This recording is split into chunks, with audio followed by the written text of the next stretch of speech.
Bienheureuse Elisabeth Canori Mora. Parmi les problèmes de la société contemporaine, l'un des plus graves est la crise de la famille. Une remise en cause radicale de l'institution matrimoniale, fréquemment relayée par les médias, ne cesse de la battre en brèche. La stabilité des foyers est menacée par les lois permissives qui favorisent le divorce. La mission de la mère au foyer n'est pas appréciée à sa juste valeur. Les familles nombreuses ne reçoivent pas le soutien qu'elles mériteraient. La chasteté et la fidélité conjugale sont souvent tournées en ridicule. Une culture de mort encourage inlassablement l'avortement et la contraception. En de nombreux endroits, l'enfant est soumis à des tentatives de perversion, par des publicités blasphématoires ou pornographiques, par la drogue ou la prostitution, et de nouveaux modèles sont proposés: l'union libre, la famille monoparentale ou le couple d'homosexuels. Un signe de contradiction. La société s'autodétruit en détruisant la famille, qui est, selon la volonté du Créateur, sa cellule de base. Le salut de la personne et de la société est étroitement lié à la prospérité de la communauté conjugale et familiale. Extrait de Vatican II, Gaudium et Spes. Les enfants d'aujourd'hui ne sont-ils pas les citoyens de demain? Or, c'est au sein de la famille que l'enfant connaît les premières expériences de vie en société, qu'il acquiert le sens de l'autorité, de la responsabilité, du service désintéressé. À l'inverse, quel exemple d'amour, de fidélité, de pardon les enfants peuvent-ils trouver dans des modèles fondés sur l'individualisme et l'instabilité? Aujourd'hui, l'Église catholique est violemment critiquée en raison de son enseignement sur la famille. On l'accuse de ne pas être de son temps, de faire obstacle, par ses interdits, au progrès des nations et des individus. Ces attaques ne doivent ni nous surprendre, ni nous décourager. Jésus-Christ, notre Seigneur, n'a-t-il pas prévenu ses disciples: « Si le monde vous hait, sachez qu'il m'a haï avant vous. Si vous étiez du monde, le monde aimerait ce qui est à lui. Vous aurez des tribulations dans le monde. Mais courage, j'ai vaincu le monde. » Extrait de Saint Jean au chapitre 15. À la suite du Sauveur, l'Église nous avertit: ne vous modelez pas sur le monde présent, et à son image, elle ne craint pas d'être un signe de contradiction. Jean-Paul II, dans Veritatis Splendor. Par ce procès intenté à l'Église, ses adversaires, bien malgré eux, mettent en relief sa sainteté. Ils confessent qu'elle s'oppose efficacement au culte effréné de la jouissance et à la perte éternelle des âmes. En défendant la vie humaine, dont la famille est le sanctuaire, l'Église se montre fidèle au Christ, venu en ce monde, non pour imposer aux hommes un fardeau insupportable, mais au contraire, pour les délivrer de l'esclavage du péché. De plus, comme le rappelait Jean-Paul II, en rappelant la nécessaire conformité des lois civiles à la loi morale, c'est-à-dire à la loi naturelle, énoncée dans les commandements de Dieu, l'Église se fait l'avocate des vraies valeurs de la personne humaine et défend les principes qui peuvent seuls rendre la vie sociale juste et paisible. Elle pose ainsi les fondements d'une heureuse reconstruction du corps social. À ce progrès authentique de l'humanité, l'Église contribue par son engagement et plus encore par l'exemple des saints. Ceux-ci, par leur vie, illustrent la doctrine de l'Église et lui donnent une force et un attrait incomparables. Ils attestent en outre qu'il est possible, avec la grâce divine, de vivre en parfait accord avec elle. À l'occasion de l'année internationale de la famille, décrété en 1994, le Saint-Pape Jean-Paul II avait béatifié Elisabeth Canori Mora. Cette épouse et mère de famille, au milieu de nombreuses difficultés conjugales, a montré une totale fidélité à l'engagement pris par le sacrement du mariage et aux responsabilités qui en découlent. L'enseignement de l'Église sur la famille, lu à la lumière de cet exemple de vie chrétienne, nous guidera sur la voie que le Christ nous a tracée et qui conduit à la vie bienheureuse du ciel. Une préparation importante. C'est le 21 novembre 1774 qu'Élisabeth vient au monde. Ses parents possèdent une propriété près de Rome, en Italie. Elle est la 13e d'une famille de 14 enfants, dont 6 sont déjà morts en bas âge. C'est au sein de cette grande famille qu'elle reçoit sa première éducation. La famille est la première école fondamentale de la vie sociale. Comme communauté d'amour, elle trouve dans le don de soi la loi qui la guide et la fait croître. Le don de soi qui anime les époux entre eux se présente comme le modèle et la norme de celui qui doit se réaliser dans les rapports entre frères et sœurs et entre les diverses générations qui partagent la vie familiale. Extrait de l'exhortation apostolique Familioris Consortio du Saint Jean-Paul II. Dans ce foyer profondément chrétien, attentif à l'éducation des enfants, Élisabeth est heureuse et trouve un parfait équilibre. En 1794, elle épousa un jeune avocat, Cristoforo Mora, le fils d'un médecin riche et estimé. Élisabeth s'est préparée avec soin à cet engagement et a suivi pour cela une retraite spirituelle. De nos jours, la préparation des jeunes au mariage et à la vie familiale est plus nécessaire que jamais.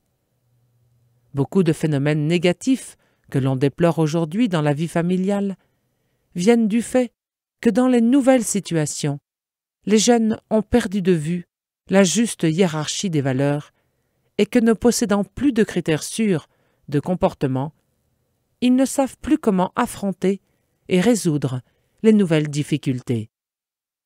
L'expérience enseigne pourtant que les jeunes bien préparés à la vie familiale réussissent mieux que les autres. Élisabeth a le désir de fonder avec son époux une famille vraiment chrétienne. Elle sait que par l'engagement solennel pris devant Dieu et devant l'Église, tous deux vont se promettre de rester fidèles dans le bonheur et dans l'épreuve, dans la maladie et la bonne santé, pour s'aimer et se respecter tous les jours de leur vie. Pour mettre en évidence les éléments essentiels qui constituent le bien commun des époux, l'amour, le respect, la fidélité jusqu'à la mort, l'Église, au cours de la cérémonie, leur demande s'ils sont disposés à accueillir et à élever chrétiennement les enfants que Dieu voudra leur donner. Selon les desseins de Dieu, le mariage est le fondement de cette communauté, plus large qu'est la famille, puisque l'institution même du mariage et l'amour conjugal sont ordonnés à la procréation et à l'éducation des enfants, dans lesquels ils trouvent leur couronnement. Habituellement, l'union des époux perdure et se consolide grâce à la naissance et à l'éducation des enfants, qui sont le plus beau fruit de leur amour conjugal. Amour blessé. Les premiers temps du mariage sont très heureux. Mais bientôt, la vie commune se trouve compromise par la fragilité psychologique de Cristoforo. D'abord, ce sont des accès de jalousie inexplicables. Puis, le jeune avocat s'éprend d'une autre femme et trompe son épouse. Blessée profondément dans son amour, Élisabeth ne fait cependant aucun reproche à son mari. Elle continue à lui manifester toute sa tendresse, espérant le conquérir de nouveau. L'épreuve est d'autant plus pénible qu'elle a perdu coup sur coup 2 enfants mort peu après la naissance. À la fin de l'année 1799, elle met au monde une petite fille, Mariana, pleine de vitalité. Hélas, la situation du foyer se dégrade. L'avocat se désintéresse de son étude et s'adonne à des spéculations irréfléchies qui le conduisent bientôt à la faillite. Élisabeth n'hésite pas. Elle vend tous ses bijoux pour payer les dettes de son époux, sans toutefois y parvenir, tant elles sont considérables. Loin de lui en être reconnaissant, Cristoforo, humilié de ses échecs, devient grossier et de plus en plus ombrageux.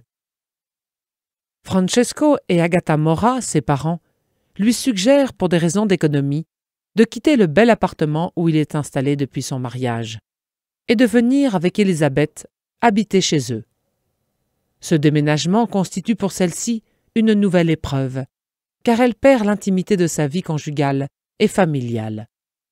La jeune femme accepte cependant volontiers ce sacrifice pour la conversion de son mari infidèle. Le péché d'adultère est en effet un grave désordre. Le catéchisme de l'Église catholique l'a rappelé en ces termes. Le mot adultère désigne l'infidélité conjugale. L'adultère est une injustice. Celui qui le commet manque à ses engagements.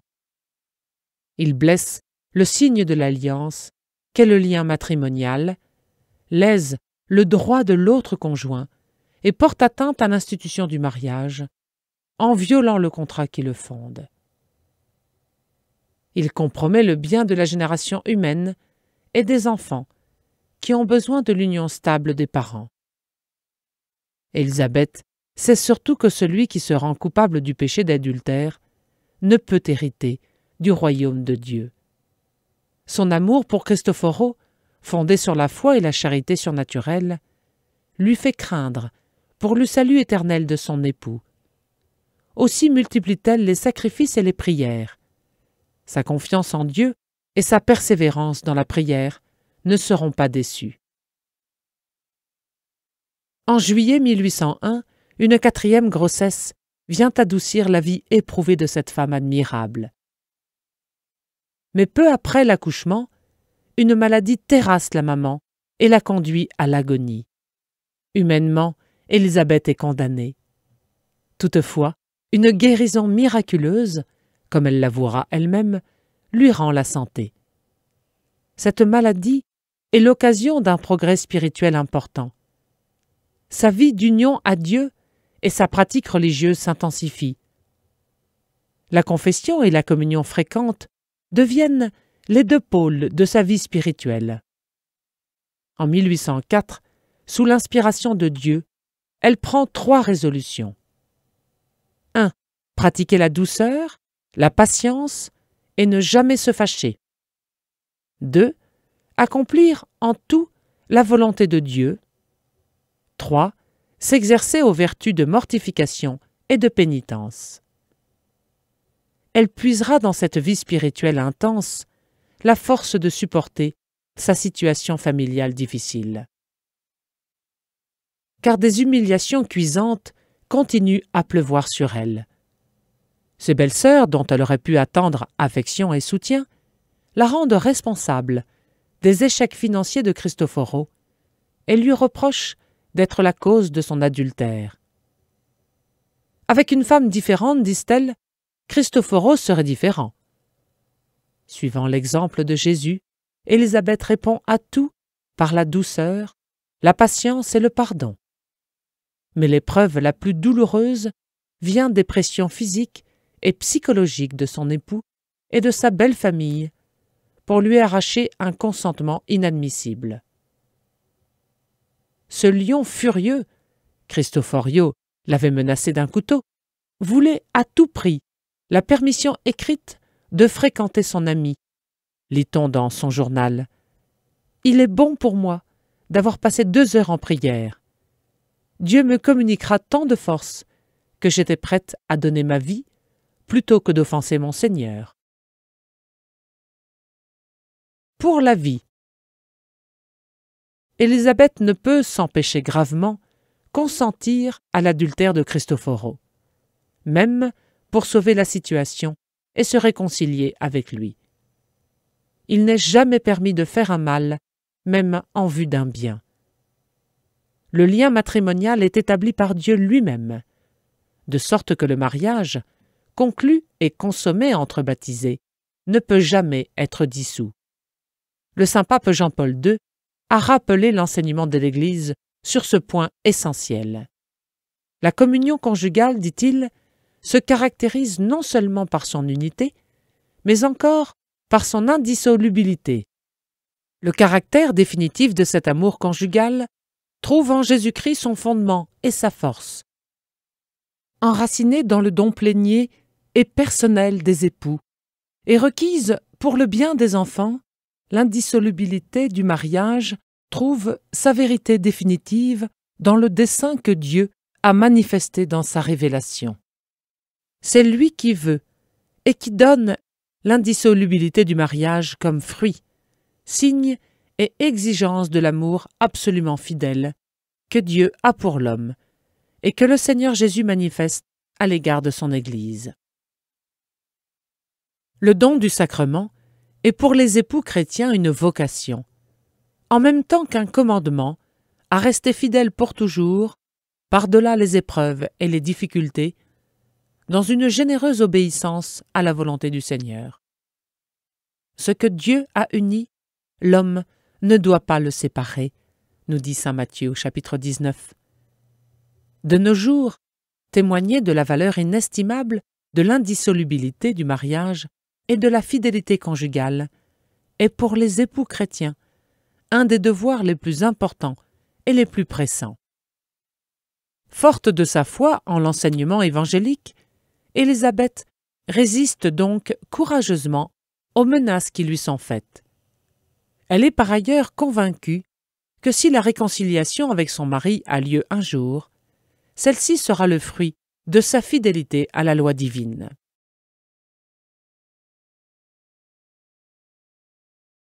Témoignage irremplaçable. Avec la mort du docteur Francesco Mora, qui survient en 1812, Élisabeth perd son dernier appui. Ses belles-sœurs lui font alors comprendre qu'avec ses 2 filles, elle constitue une charge pour la famille. Il lui faut donc se procurer un appartement dans Rome. Avec ce déménagement, une période plus paisible s'ouvre devant elle, malgré une extrême pauvreté.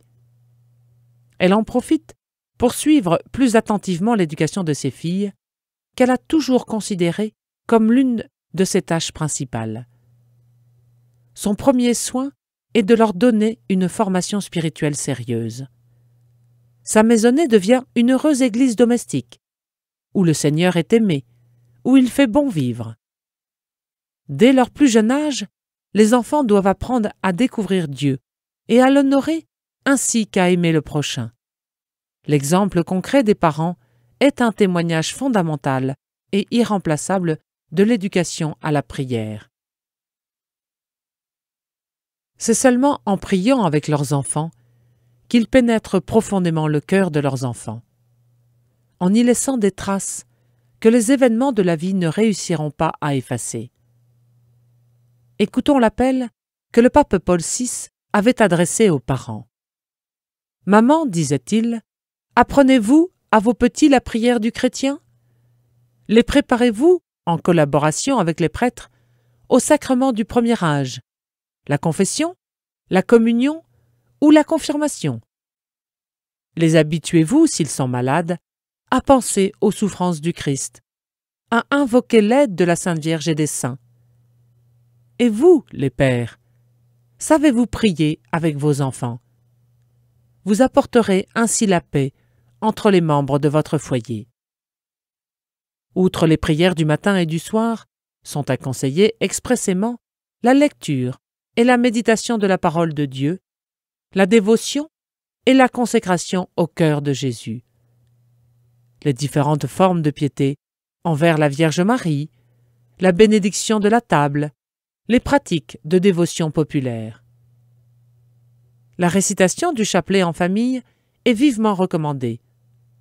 Il n'y a pas de doute que le chapelet de la Vierge Marie doivent être considérées comme des plus excellentes et des plus efficaces prières en commun que la famille chrétienne soit invitée à réciter. Tu reviendras à Dieu. Oublieuse d'elle-même, rayonnant de plus en plus l'amour de la très sainte Trinité, à qui elle s'était consacrée en entrant dans le tiers-ordre trinitaire, Élisabeth fait de sa maison le rendez-vous de toutes les personnes qui cherchent un soulagement matériel ou spirituel, réservant une attention particulière aux familles en difficulté. Son âme, purifiée par l'épreuve, est mûre pour le ciel. À Noël 1824, un œdème, qui l'a déjà frappé quelques mois plus tôt, se manifeste de nouveau. Élisabeth déclare à ses filles que ce sera sa dernière maladie. Elle a la joie de voir son mari reprendre sa place à la maison et passer de longues heures à son chevet. La malade ne lui fait aucun reproche concernant le triste passé dont elle a tant souffert. Au contraire, en épouse aimante, elle l'encourage et prophétise son retour à Dieu. « Tu reviendras à Dieu après ma mort, lui dit-elle. Tu reviendras à Dieu pour rendre gloire. » Au soir du 5 février 1825, Élisabeth, entourée de ses filles, s'éteint doucement, avec la joyeuse expression de quelqu'un qui part rejoindre un être cher. Cristoforo, comme à son habitude, rentra à l'aube. Surpris de trouver la porte ouverte, il se précipite dans la chambre de son épouse, qu'il trouve étendue sans vie. En présence de cette femme qui lui était restée fidèle jusqu'au bout, il est pris d'un violent remords, de toute une vie de négligence, d'ingratitude et d'infidélité, et laisse libre cours à ses larmes. Ces larmes purificatrices sont le prélude de la conversion qu'Élisabeth a prédite. En 1834, il entre chez les frères mineurs conventuels et sera même ordonné prêtre. Il meurt saintement le 8 septembre 1845, jour de la nativité de Notre-Dame, une fête particulièrement chère à son épouse. L'exemple d'Élisabeth est un encouragement puissant pour les foyers en difficulté. Il rappelle qu'on ne doit jamais désespérer de la miséricorde de Dieu, selon la règle de saint Benoît, et il témoigne de la fidélité du Seigneur, auteur et gardien du mariage, qui, dans les situations les plus difficiles, donne à chacun la grâce dont il a besoin. Quant aux familles vivant dans la concorde, elles sont invitées à rendre grâce à Dieu pour le don de la paix, un des fruits de la dévotion au Sacré-Cœur. Ce don, précieux entre tous, a besoin pour durer et grandir du pardon mutuel et de la prière. La patience surtout, qui est l'expression et le soutien de l'amour, est au centre de toute relation humaine durable. L'amour est patient, assure saint Paul. Extrait des Corinthiens, chapitre 1. Achevant son exhortation apostolique sur la famille, le saint pape Jean-Paul II invitait les foyers à se mettre sous la protection de la Sainte Famille, modèle de toutes les familles. Regardons cette famille unique au monde, disait-il, qui a glorifié Dieu d'une manière incomparablement élevée et pure. Elle ne manquera pas d'assister toutes les familles du monde dans la fidélité à leur devoir quotidien, dans la façon de supporter les inquiétudes et les tribulations de la vie, dans l'ouverture généreuse aux besoins des autres, dans l'accomplissement du plan de Dieu sur elles. La Sainte Vierge et Saint Joseph, qui furent unis par un véritable mariage, traversés de difficultés et d'épreuves, soutiendront et encourageront ceux qui les invoquent avec confiance.